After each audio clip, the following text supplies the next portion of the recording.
I love great conversations. Hi, my name is Angel Jones. Thank you for joining me on 12-minute convos where I help you create a brand of your own unique, real self. Listen in as I have conversations with amazing people from all over the world. Good evening, Joe Rutland. How are you going on this wonderful, beautiful evening? I'm doing quite well, thank you. Hey, it's a great pleasure to connect with you, Joe. Please do tell us, what part of the world are you in right now? I'm living in Austin, Texas. Wonderful, wonderful. And which of your talents is responsible for us connecting at this time? Podcasting. Yeah. That's great. Tell us about the podcast you did, please. Sure. My podcast is called CleftThoughts. It's a podcast dedicated to the emotional well-being of children, adults, and parents in the cleft, craniofacial, and facial difference community around the world. And where did you get the inspiration to do such a podcast? I was born with a unilateral cleft lip and cleft palate myself, and I've been through a few surgeries, speech therapy, et cetera, and around 2008, 2009, went through some soul work, I call it, and I became awakened to this realization that there might be a need within this international community to make people more aware of the emotional states. Fear, shame, anger, loneliness, isolation, etc., that can affect children, adults, and parents. What was the response to that? Pretty good. I'm not a world famous podcaster per se, yet I can say that there have been a few people within the facial difference community that I met who did express gratitude and thanks, and said that I expressed some things that they themselves were not able to express openly. That's good. So who did you learn the skill of sharing emotions from? That is something, the skill of sharing emotions I learned from being around men and women doing their own soul work, if you will, and learning how to do it in a way that is open, transparent, and authentic versus being rather just blurting it out. Yeah, or even putting a lid on it, right? Exactly. Yeah. So you've done that, and most definitely, it's not one of the most traveled road, right? Why would you continue to share your emotions and to encourage others to share their emotions? I believe that the ability to tap into one's emotions and share them from a place of authenticness and transparency is something that is desperately needed in our world today. And I will continue to do this for the facial difference community probably until I die.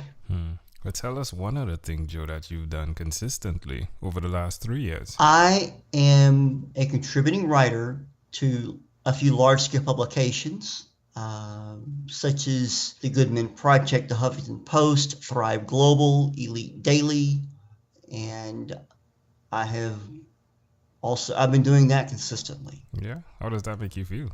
It makes me feel really good. It does, because I'm doing something that I know gets my name out there into the online world and into spaces where, in places that I've never been.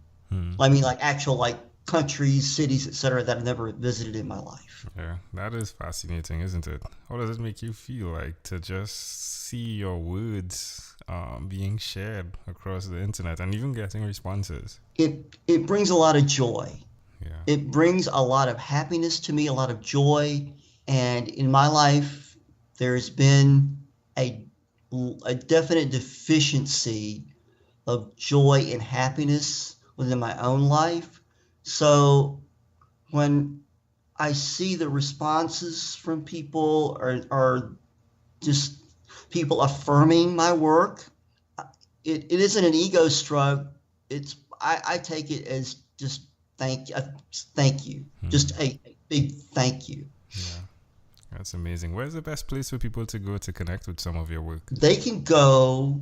Actually, the best thing to do is to go on Google and search Joe Rutland, and you will see links to my work.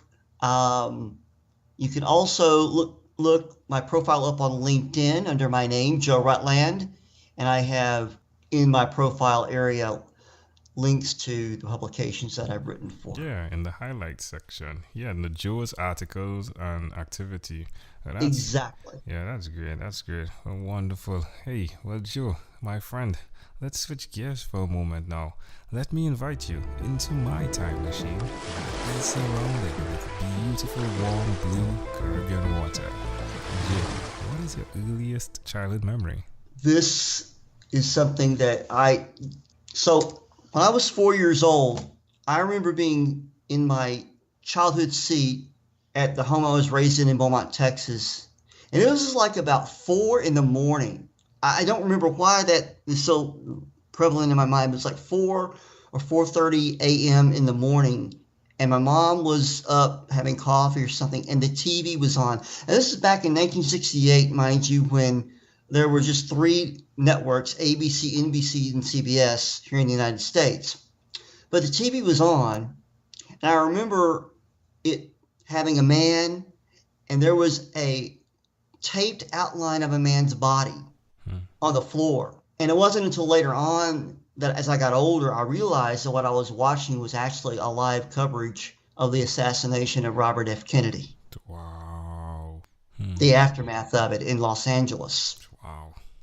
Why do you think this memory is so clear? I believe, wow, I think that it was such an impression on me. They always sat me down in front of the TV to watch it, the official babysitter of all time is the stinking TV, and so I believe also though the fact it was in color. Mind you, to be clear, this was long after Bobby Kennedy's body moved out and stuff like that. It was just the outline of where he had been shot at the Ambassador Hotel.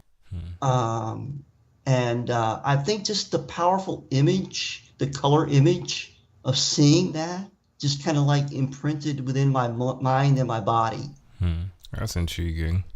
But can I offer an interpretation to the thought picture you created in my mind? Of course. I love the idea of what can be communicated by an image that does not look like what it's supposed to be. And I'm tying straight into the communication that comes from those who do not look like what we consider to be normal. However, it is truly amazing what can be communicated from that same said person, the value that can come from it. And I'm using it because of the media format. So you're at that age, and while you're only seeing an outline of what can be represented by a man, it's connecting to you that something has been lost. And to see that you are the person that is contributing now to the Huffington Post, to other articles, touching so many other lives through this medium of communication, it's just fascinating for me how it connects. That's a really profound, deep. Like when I was listening to you say that, it was like my intuition was like, oh, that's juicy. Oh, that's real juicy. That you're sharing that perspective of it. So yeah, it's amazing. Wow. It's amazing. If we fast forwarded to when you were 12 years old, what was your favorite song? Okay, so I did a little homework. Right. I had to do a little homework on this one, and I did, and I didn't realize how many stinking songs from that year were done that I do like. But the one that I will say, and this is the disco era of the mid 70s, and Maxine Nightingale's Right Back Where I Started From is if you've never heard the song before, It was featured in the movie Slapshot about a hockey team starring Paul Newman and others. And yeah, that's just great. It's a great song, and it's just represents that time. You went back, right? It's as though you're there, right? Well, my friend, it comes full circle around to the communication model and methods again, right? Even what you experience via TV, even what you experience now that you are actually using words to communicate to others. It's just fascinating how they all connect. But Joe, we have now arrived at our destination. But before we get off of this time machine, there is a small declaration form. So it'll be yes or no. We're going to move pretty quickly here, Joe, just to wrap it up in 12. Joe, have you chosen someone to pass on your skills to? No. Are you married? Not yet. No. Do you have children? No. Do you believe in God? Yes. Do you have an inner circle of friends? Yes. Do you watch TV for more than 3 hours a day? No. How about 3 hours a week? No. What about screen time, the phone and or the computer? More than 8 or less than 8 hours a day? More than 8. What is your own unique real statement, Joe? I heal emotionally wounded people through spirituality, education, and love. Love it. Joe Rutland, this was a great pleasure. Before you leave, is there anything else you'd like to share with our amazing audience? Be yourself. Be true to yourself. Love yourself. Honor yourself. Protect yourself. Be kind to others. Give unto the world what the world calls you to give to them. And for all time, be gentle with yourself. Love it. Joe Rutland, this was a great pleasure. Thank you for being on what is inspired by 12-Minute Convos with Angel Jones. Thank you for being on 12-Minute Convos with Angel Jones. Stay tuned for more from our advertisers. Diabetes is a mountain pandemic. It's a disease that's not acute but chronic. Similar to this rhyming method, I have simplified the definition, the signs and symptoms, and the complications of diabetes for both adults and children in my books, Poems for Patients, A Focus on Diabetes, and The ABCs of Diabetes for Children.